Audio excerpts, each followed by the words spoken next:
right, guys, welcome back to the Forge Dominion podcast. Today, I have a special friend of mine, Cameron. Funny story, my brother Cameron used to be my server back at Red Oak, moved to Cork and Pig and became a co-manager with me. We both managed that restaurant, and he left for the oil field, then pulled me over there with him. We grinded, became supervisors, and now I'll be doing my thing. He's still managing the oil field, and he is going to college to get his law degree. But more than all that, he is one of the funniest, most genuine, and most faithful men I know. So welcome to the show, Cameron. What's going on? Appreciate you, man. Yes, sir. Yes, sir. Thank you for giving me some time of your day. Appreciate it. Well, let's dive in real quick. Let's let the people know. For the people that don't know you, who is Cameron Morgan, and how would you describe yourself? I'm Cameron Morgan. That's me. Yeah. I'm a American-born citizen, born and raised here in Texas. America. I was actually born in Ozona, lived in Monahans most of my childhood. Born in Ozona? Yeah, Oh, I did not know that. I'm out from way out in the middle of nowhere. Oh, wow. But no, I grew up in Monahans for about 9 years, and then we moved over here to Odessa when I was about 10. And I've been here ever since. Well, I did have a stint in Arlington for a little while for my first tenure at school. I went to the University of Texas at Arlington for a little while. And then COVID hit, came back here, dropped out. Was working for a little while as a server, trying to do some side stuff at Odessa College, dropped out of school fully. And then I ended up working with you. That's when we met over there at the restaurant. And worked my way from server, bartender, to management, where we ended up being coworkers for the first time, truly. Mm-hmm. Then did that for about a year and a half. Yeah. Went between two different restaurants, which was fun. And then about May of 2024, I want to say we took the dive into IFS, headed over to the oil field, worked a little bit better with my school schedule after I got back into college for the second time at Odessa College. And then you joined over, got you. We went our ways over there, worked together for about the last about a year now. And really we're just running the show together, man. Had our own opportunity to go do something different than that restaurant, really find what we wanted to do out here in West Texas. And then ever since, bro, we're doing our thing, man. Martin J. the Barber over here, my homie. And then out here right now, I'm still doing a little bit of oil field stuff, but mainly focused on school. So that's kind of the story for what it is for right now. Heck yeah, brother. Walk us through your journey from serving tables at Red Oak to Cork and Pig to oil field supervisor to law school. Has that ride been like for you? Man, it's been fun. Yeah. I got to be thankful for the ride, man.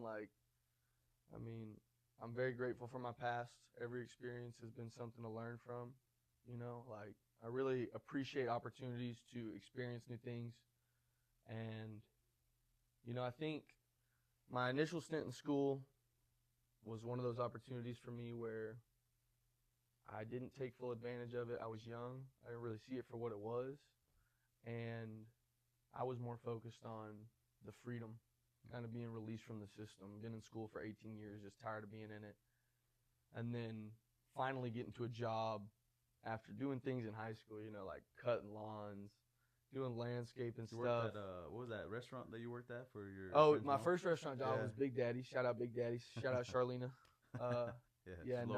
Got to say the local love. But no, that was my first serving job. I did that my senior year of high school. And I can still remember my first $100 tip. Craziest thing in my life. At Big Daddy's, wow. The craziest thing. Was Christmas Eve, was working, and a family that had driven from Lubbock to eat Big Daddy's. That's awesome. Because it was a local spot. They don't have it anywhere else. They came in. Nobody would take their table because everybody was so busy. And it was like my first week on the job, and I was like loaded with tables. But I felt bad for them, so I took their table. And I gave them probably some of the worst service of my life. Just like, didn't know what I was doing. Got their orders wrong. I was doing everything, but I was still trying to be cool with them. And at the end of the night, they came up, gave me a $100 bill. Hey. And told me Merry Christmas. And that's pretty dope. I think that's when I knew like serving was something I could do, because it was more about the people and not about like actually carrying food to tables. Mm-hmm. Like it's not about the people business. The technical side of the job. Yeah, it's more about the relationships you make with the people at your table. And then going from that in high school into college, coming back after COVID hit, the restaurants kind of died out for a little bit. which was tough because I had to leave. I couldn't do it anymore for a little while, so I did have a little stint outside of restaurants and oil field. In between all that, I was working for Academy. I worked a warehouse job, a little warehousing job back in the day. It was fun. Was it oil field related or? No. It's for Academy for Sports. that, okay. Yeah, Academy Sports and Outdoors. And basically, what we would do is, at night come in, unload the trucks, stack up everything in the back, and just make sure it was organized for the next day. It was a fun job. You said you moved to Dallas. I remember you went to college out there. Was it? Did you work out there?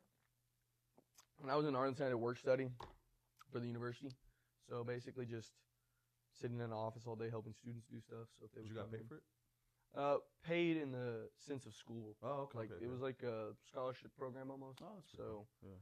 They pay your tuition, your housing, and you just go to work for them. Was it a culture shock going from like Ozona, small town Odessa, to like a big city like Dallas? 100%. Yeah, 100%. For me, especially because I hadn't grown up in a big city.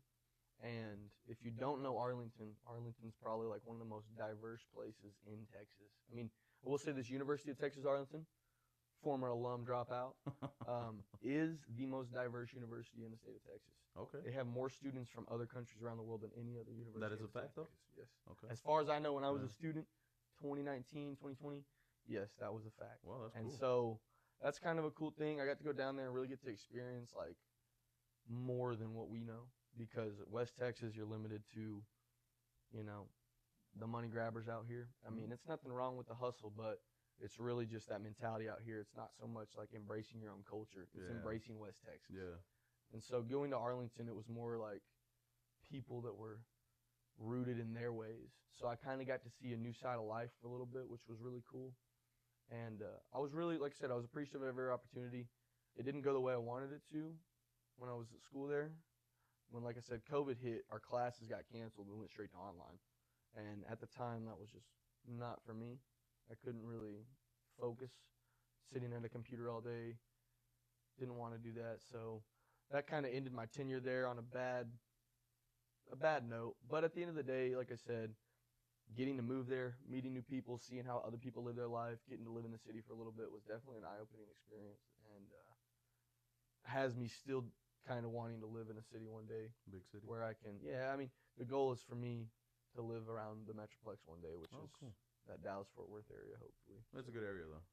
Out of all that you've been through, out of all these seasons, being in the restaurant, oil field, academy, retail, UTPB, college student, out of all those, which one do you think has shaped you the most? Out of everything, well, I would say the restaurant because of the time spent in it. Because I was in the restaurant industry for, I want to say 4 years, 5 years, compared to the oil field and like law. Getting into law right now and doing everything, it's been kind of shorter roads. So I think the restaurant industry really shaped me more than anything. And like I said, it was a relationship kind of job, meeting people, just little interactions with people day to day, even though you don't get to see them every day, kind of changes the way you view things, because you start to realize like everybody's going through their own stuff. Like you'll see people on their good days, you'll see people on their bad days. That's true. And I mean, not at every job are you like interacting with people. I see myself out here now. I don't get as much interaction with people where I'm working now, and so it's more limited, and I don't get to see like, one day I could see a family that's coming in and I can tell like they're hectic and stuff's going on, they're going crazy, and I can see the moms trying to hold it together, and I can see the dads trying to keep the kids calm so the mom can't hold it together, and I can see another group over here, a couple on their first date, and see what they're doing, and then I can look over here and see a regular that comes in once a week that I know personally. Do you miss it? I miss the sometimes. people. Yeah. I miss the people. Yeah. The work, restaurant workers hustle, man, and Yeah. I give love where people don't respect the servers, but man, like it's a hustle. Like Dude, yeah. when you're moving out there, especially if you're at a fast-paced place and you're really trying to maintain that level of work that you're trying to show, like you want your guests to know like you're going 100% for them. Yeah. Because at the end of the day, that's what it's about. And so for me, it was one of those things where like, yeah, I love the people, but it was a mental game, man. Because it is. there's times when you're getting into it and you're in the weeds, bro, where you are just like, you got to stay rooted, And Uh, I think it was something to learn from for sure. what has been your biggest challenge so that you've had faced so far, and how did your faith carry you? As because we all know, I know personally that you're a very faithful man. Yes, big Christian. How has your faith carried you through your biggest challenges so far? Um, I think the biggest seasons of our lives. Let me get a drink quick. I think like the biggest seasons of our lives for me aren't always within the workspace or anything like that. It's like my faith has always carried me through the lows and the highs, because you can't have the lows without the highs in your faith. If you're looking away when things are good and only looking towards Him when things are bad, that's not what you really want to get out of it. And so for me, I think my faith has really not even been like a carrying thing. It's been an anchor. I don't know if like that illustrates better for you how I feel about it, but for me, my faith keeps me grounded. Yeah. It's not about carrying me through the valleys, because the valleys are going to be there regardless. It's about knowing that, like, hey, when I'm in the valley, I'm going to be okay. Because, I mean, it's, I'm not even going to know the verse name right now, but, though I walk through the valley of the shadow of death, I shall not fear. Thy rod and thy staff comfort me. It's like the Lord gives me a sense of peace and comfort. And that's what gets me through it, is because I know, like, even when things are bad, there's scripture out there that talks about people that struggled back then, biblical era, and their struggles were so much more immense than what we go through, that I can compare that and go, like, I'm blessed just to even be saying these are my struggles, because there's a kid out there right now that wants the life I'm living, that this would be his blessings, and I'm over here making it something like it isn't. So I think my faith gives me more perspective and keeps me grounded when I try to lose touch with reality. When I start to be like, why me? What is this happening to me for? That's not what it is. It's more about, what is God trying to do with me right now? What is He trying to teach me? What can I learn from this that I can help teach others, or that I can help prevent somebody from going down the wrong path in the future? And I think that's what it's really been for me. I got baptized when I was young. I actually kind of strayed away from my faith for a little bit. I was a young kid, but like I still kind of questioned things, and I wasn't really into it like that. And then when I was about a freshman, I want to say my 8th grade year, freshman year, really kind of turned a notch on it. Redevoted myself, focused on trying to be better, but it was always like that. You can relate to this now, but like church camp highs. I would go to church camp every summer, and it was like, yes. Actually, you motivated me. My wife was the one who told me to go to church camp, but you were like, bro, you're going to have so much fun. It's going to be awesome. And I don't know if you guys noticed, but even right now, you speaking anything that's faithful about God, godly, spiritual in that sense, it's captivating. I've been telling you since we used to work together supervising that oil field company that you need to get into ministry, bro. Like I know it's not a thing right now, maybe, but maybe later when everything settles down, college is taken care of. It's something that I do recommend, because it's captivating for me. Always hearing you, I would love going to work every morning with you, and I would ask you a question about, like, hey, well, what about this? And you're like, well, Genesis, this is the beginning. Yeah, I was like, you know what I mean? It was just captivating always hearing you. But yeah, I could relate with the church camp highs. You saw how I was when I came back. I couldn't stop talking about it. So yeah. Yeah, I think so. I used to get that all the time. Like it was that first feeling of like that euphoria coming off church camp. You're like surrounded by people that are kind of digging into the faith with you, and you feel like you get this rejuvenation of it. And then 3 weeks later, I'm back to my old ways. I'm not thinking like I was. And then,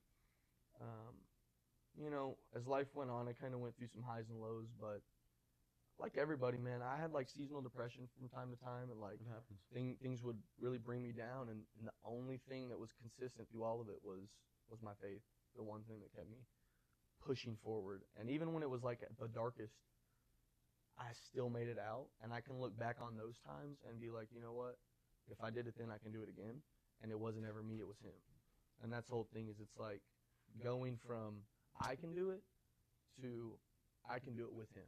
And that was where it really took that notch for me. Like when I got older, I like started to realize, it's not about me. It's not about me carrying my weight or my problems. It's about giving it to Him and then going, you know what? I'm just going to have faith in what you got planned ahead, and I'm going to commit to the goal that is in my mind. Absolutely. Because I do believe that God will instill what you want to do in you and in your mind. Like you used to tell me you wanted to be a barber. I mean, you devoted yourself to your faith. you bought in, and look where you're at, bro. I mean, Go for it. making strides, and not to say you haven't done it on your own. I mean, you put forth the work and the effort, but you had faith in the plan as it was laid out. You didn't ever stray away from what you saw in front of you. And so I think that that's something to be said for faith. And I've seen it myself, and I've seen it in other people. And I just think that's the biggest reason to believe. Because at the end of the day, you know, like, whether you want to believe or not, it's more about seeing life for what it is and that inner sense, that inner compass, like we all have morals and an idea for the way life should be. And it's like, I believe people of faith that truly devote themselves to their faith and act on it will shine naturally compared to those who don't, you know? All right. I mean, and you do have people out there that they don't have faith and they're successful just as well. It's not that success is hinged on faith. It's more that if you have success with faith, then I think that says a lot about your moral character. And I think that's more important than success. A lot of people don't touch base on that, man. A lot of people don't really talk about that. But right now, in this season of yours, right now, in your life, what is a scripture? And I know you read the Bible a lot. You read it way more than me. You're more studious on that. What scripture of the Bible or story of the Bible speaks to you in this season right now? Well, I'm doing a full read-through of the Old Testament right now. So I'm in Psalms, which Psalms have been good for me because I'm doing English. Well, I'm actually an English major right now. I know he said in law, but I'm doing English because English is kind of my entry degree into law program. That's what I'm focused on right now. And so I'm reading a lot of poetry. And so Psalms is poetry. So yeah. That I'm getting a lot of songs are made from Psalms, right? Yeah, a lot of the Song of Psalms. So I have been a little bit relating to that right now. Personally, though, I'll even tell you. I mean, give me just 1 second. I'll pull it up. There is one verse I heard very recently that has been kind of my thing right now. Let's see here. I believe it was in James. Yes. Here we go. No, did not find it. This is the wrong one. Never mind. Anyway, so I've been reading through most of the Old Testament. Psalms has been really good. I just marked earlier, we were talking about the walk through the valley of the shadow of death. I believe that one was in Psalms. Let me see. Yeah. Here we go. Psalm 23. I actually highlighted this one just the other day. That's why I was able to quote it so easily. I don't know scripture that well. I actually just read this couple. Well, you're better than me on that. That's for sure. But yeah, like Psalm 23, as I was reading through the Psalms, this one obviously stood out. It's one of the most famous verses of all time. The Lord is my shepherd, I lack nothing. He makes me lie down in green pastures. He leads me beside quiet waters. He refreshes my soul. He guides me along the right paths for his name's sake. Even though I walk through the darkest valley, I will fear no evil, for you are with me. Your rod and your staff, that comfort me. You prepare a table before me in the presence of my enemies. You anoint my head with oil. My cup overflows. Surely your goodness and love will follow me all the days of my life, and I will dwell in the house of the Lord forever. Amen. And I mean, I think that's really powerful just because it's 6 verses. It's not a very long piece of scripture in the Bible, but I think it says so much in so little. Yeah, I mean, it's strong. It's a strong yeah, prayer. And at the end of the day, you know, it's Coolio Gangsta's Paradise. Yeah, as I walk through the valley of the shadow of death. Like, it did have that. It's iconic. It's just that line, and I'd like the relatability of that to that because I can't lie, man. Like I like rap music, I like stuff like that. So when I hear it in the Bible, I'm thinking like, your palette of as music I walk is crazy, through the valley of the shadow of death, I'm sitting there walking through with Jesus beside me. I'm like, yeah, so switching it up a little bit, man. You're working the oil field right now. You are in UTPB, in college student, full-time college student as well, and working a full-time job. What is your goal? You said it's to become a lawyer, right? Mm-hmm. But what is the actual goal being a lawyer? Lawyer for what? Man. Well, lawyer really opens up my doors to a lot of things that I've always wanted to do. My main goal for sure is gonna be NFL agent. That's pretty badass. You know that, yeah. I've made this. That's why I'm wearing this jersey right now. Martin knows that I'm a diehard Cowboys fan. Yeah. We them boys, Super Bowl there this year. We're winning the Super Bowl this year. Yeah, okay. I'm just kidding. I'm not one of those fans. I'm really not one of those. You're fans, realistic though. about it? I am realistic. No, so I've always loved football. I love sports in general. You know that. Yeah. I mean, Everything, everything. Yeah, everything. But football is really my niche. Growing up out here in West Texas, it's kind of the main thing. It's big. Friday Permian. Night Lights. You play for Permian? Yeah, Permian. Went to Permian, Mojo. Just the culture we kind of born into out here has driven my inclination to football. Like that's where I lean in sports, regardless. And so I want to have a role in it one day. And my dream is to somehow work my way into a front office job. I would love to be the GM of the Dallas Cowboys. That's badass. They haven't had one since Jerry Jones bought the team. You got to fight Jerry Jones for that one. And I was like, I really think if I keep dreaming, maybe the opportunity will present itself one day. But that is the goal: make it to an NFL front office job, and hopefully, put together a Super Bowl winning team. I'd love to have a Super Bowl ring. Right. I think that'd be cool. But I will say this: an agent is going to be making contracts, writing up contracts, doing any endorsement deals for their players. They're going to be working out their schedules, working stuff like that out. I think that's cool just because I want to stay involved with athletics, and I think working with athletes themselves, people that are driven, they're normally goal-driven, and I think that's a good environment of people to be around. But also, and I've said this to you at work before, like these guys nowadays are signing $500 million deals, and their agents are taking home $15 million, $20 million a piece on a contract. And to think like you can have, 10 guys out there, and they're making, we're not even saying $500 million, we're saying $20 million a deal. You're going to be bringing home a pretty good amount of money. And I think that provides myself a good opportunity for my future, my family. Oh, yeah. But flip side of that, another reason for the law degree, never know, might want to get into politics one day. You guys, you and your dad know. If everybody knows Jared Morgan, that man, doesn't he have a degree in political? He has stuff? political science. Political science? My dad does. Dude, that dude is a smart man, dog. He knows his shit. Yeah, so that's all I gotta say. We don't exactly see eye to eye on everything. I know. I've been witness of like arguments, and I'm just like, I'm in the middle. I'm like, damn, dude, this is my homie, but then his dad's my boss, so I'm just like, man, I don't know who to go with, man. But dude, yeah, you guys get some pretty heavy arguments, but it's a political side of you guys, and I think you learned that from your dad, because I mean he's very, very political. Yeah, I think I just see the state of the world right now, and I see the state of politics. I mean, if you know me, I don't lean one way or the other. Honestly, I really don't. I'm pretty much a moderate, and like I said, not to get political, but just I really believe more people need to go back to the moral side of things more than like this side or this side. I hate that. I can't stand when people look at an issue. Do you think it's good, and not making this political, but do you think it's and I'm asking this because at my barbershop, I have a lot of Cubans, right? And they had a dictatorship, Fidel Castro. And I think there's still someone that's dictating right now. I think his son or his grandson or something. And they agree that we should have two parties instead of just one.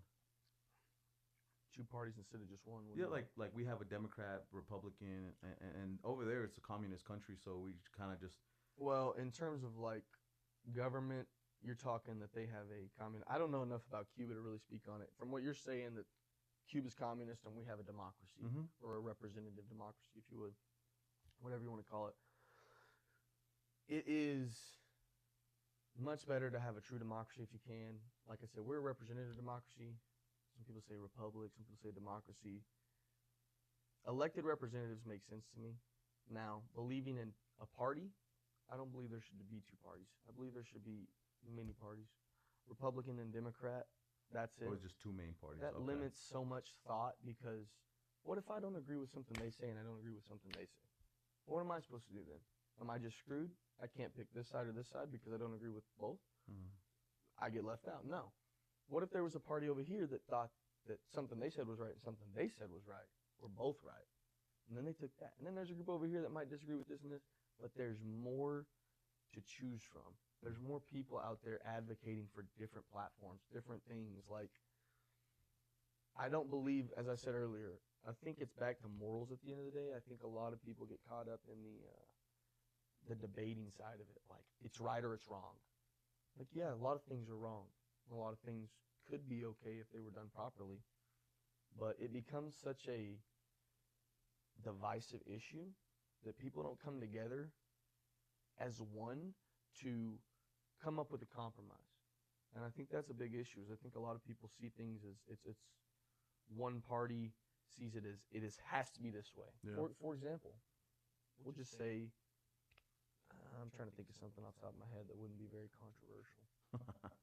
I think anything's controversial nowadays, man. Exactly. That's why I'm Everything. trying to go with something that wouldn't. So be let's too say bad. right now, if, We'll just say they're gonna ban Nikes. okay. I'll give you a fake one. Mhm. They're gonna ban Nikes. So the Republicans will have their reason to do it, and then the Democrats will have their reason to not do it in this situation. Maybe they want to do it, maybe they don't want to do it. Doesn't matter. This is a hypothetical. People would look at the situation and rather than go, well, maybe we could keep Nikes here if we made them do this a different way, rather than go, it can't happen. And then this side says, well, it has to happen. That's what happens. So people get stuck on the outcome of this party's desire or the outcome of this party's desire.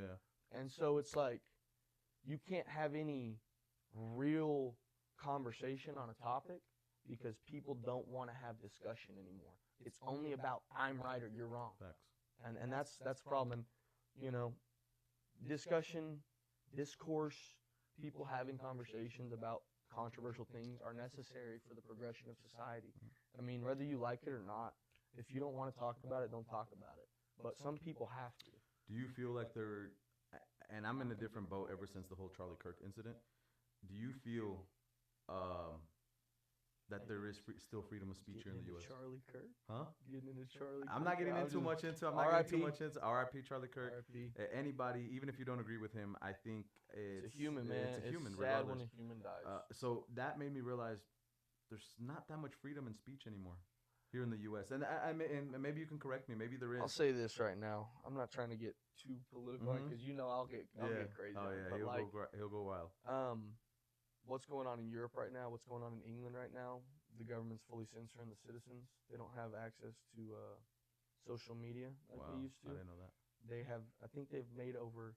The number might be way higher than this, but I think they made over 10,000 arrests this year alone off of social media posts. Oh, So in the UK right now, Uh-huh. in England, you can have the police come to your house if, for say, I'm playing Call of Duty against you, Uh-huh. and you live in the city close to mine, and I say, I'm gonna come kick your ass. No way. You can call the cops in the UK. You can Uh-huh. call the cops and say, this guy, this so and so, made a threat towards me. Yeah. I know who he is. Yeah. Y'all need to go get him. They will come to your house and arrest you. Wow. Okay. It's Well, crazy. then there is freedom here. I will say this too, and you know, a place like China, where they don't really even have access to like. They're limited on their internet. Yeah, as well, they're right? limited to media intake. Mhm. Like they can't just go on Netflix and watch It's whatever crazy they what want. They have TikTok is- censorship, and you look at a country. Sorry, I got some over bugging on me. You got countries like North Korea. They don't Yeah, have no, access you're to right. anything. You're right. And We're so more free. America, a lot of Americans overlook what makes this country great is our ability to have these discussions. And that's the beauty of it at the end of the day. You know, even if you disagree with me or I disagree with you, we still get to have these conversations. Debates, And we can discussions, do right. it on the internet. We can do it in front of people in public. We have that opportunity. Whereas, you know, if you're in certain countries, you can't even get that. You can't get that chance to go out Yeah. there and try to make a change because true. the government would suppress you. And I think a lot of Americans are coming to this point where they're starting to realize that, like, the government is getting a little too power hungry, in my opinion. Yeah. They've been power hungry for a long time, but just the way things are starting to present themselves, and I think in the era we live in, where technology is so prevalent and so many people have access to the internet, that it's a little bit harder for the government to try to kind of pull one over on us nowadays. Because even the common people that might not have paid attention to stuff back in the day on the news, they got home and they didn't want to turn on the news because they're not worried about that, they'll see it on their Facebook. Yeah. Because someone they know is going to post it. Yeah. Yeah. So I think this era of people is just a little bit more connected with what's going on, and I think that leads to a little bit more of this mob mentality of things like, this is what's going on, it's horrible, and they don't form their own opinion.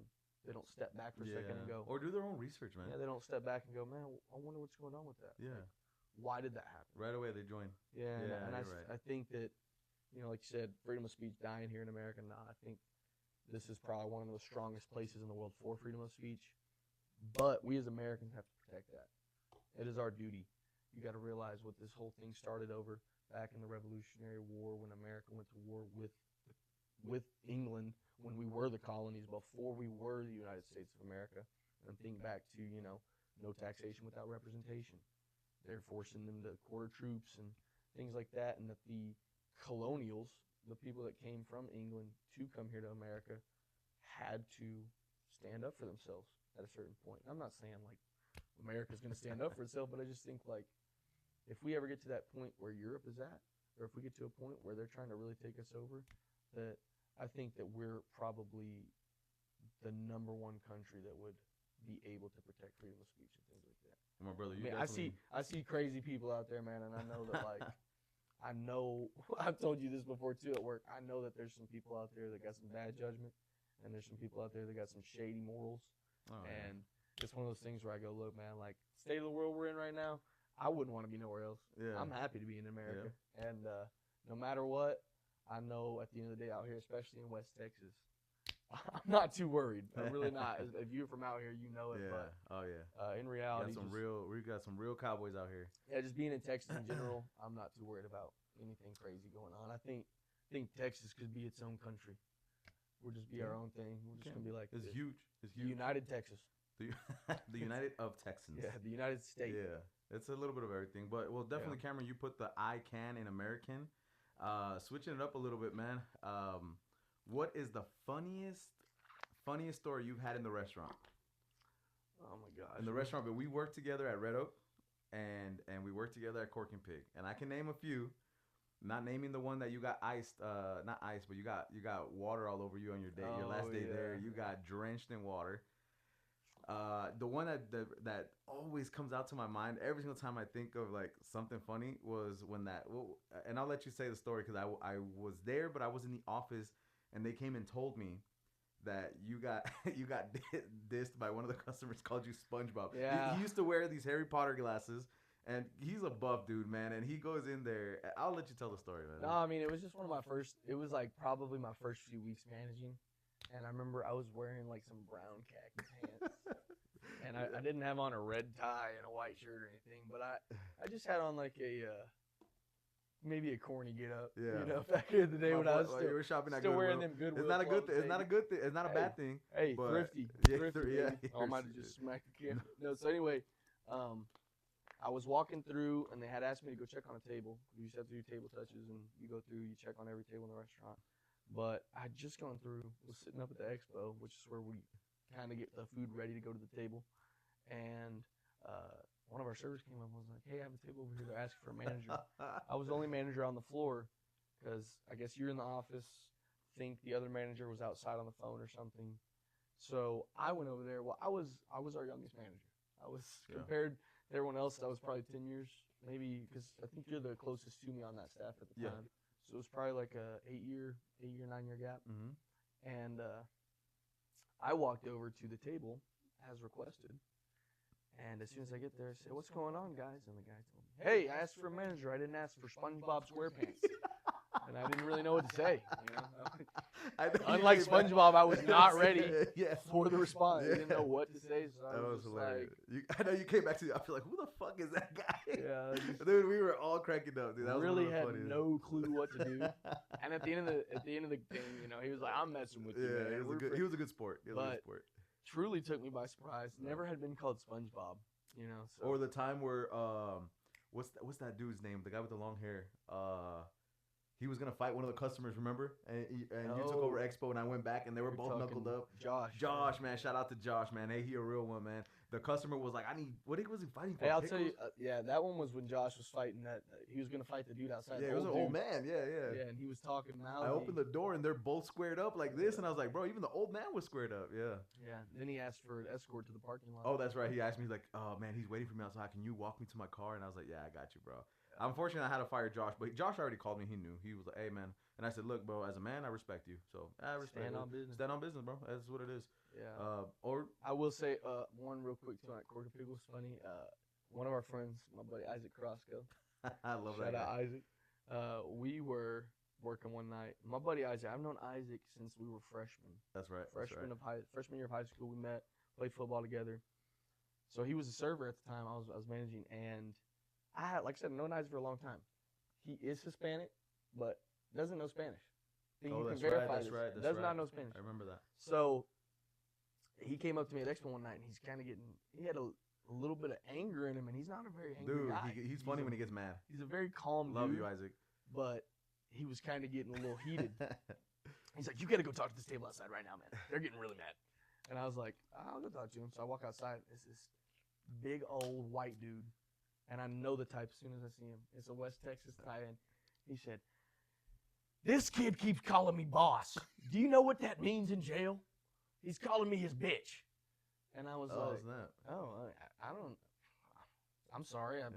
think he was just saying it respectfully because Isaac had told me he keeps getting mad at me, and I don't know why." And I guess it was because Isaac was, "Yeah, I got you, boss." Yeah. And I get Isaac. He's just trying to be friendly. And so I was trying to calm the guy down, and he said, "What doesn't help? He's just speaking Spanish. No comprendi.